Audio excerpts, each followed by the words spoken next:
Voyez-vous la bague qu'a portée ce faux prophète Jake Kalongo, fils du magicien congolais Joël Tatou? C'est une chevalière dorée avec une croix templière au centre, et une inscription en latin tout autour. Elle a un style assez imposant et historique.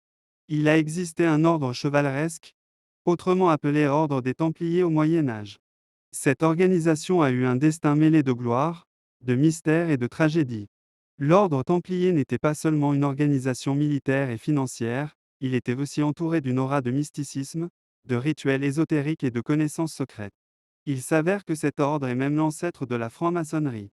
Dans la Grèce antique, la croix pattée, celle des Templiers, parfois appelée croix grecque, symbolisait la rencontre de la spiritualité et de la matière.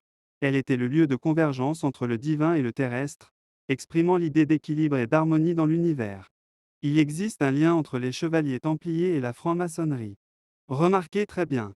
Le titre, Chevalier Kadosh, est en franc-maçonnerie le nom d'un degré des hauts grades maçonniques, 30e degré dans l'échelle des grades du rite écossais. Le terme de Kadosh est issu du mot hébreu, qui signifie sacré ou consacré. Ce n'est pas étonnant si le bishop maçonnique ivoirien Ouattara Idriss Mohamed, qui a récemment reçu une épée maçonnique, organise chaque année un événement dénommé Kadosh. Ce sont des chevaliers Kadosh de la franc-maçonnerie.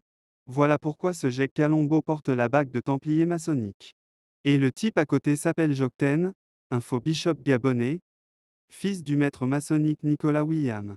D'une manière ou d'une autre, nous ne cessons pas de vous avertir par des preuves bibliques, ésotériques et scientifiques que ces gens sont serviteurs de Satan.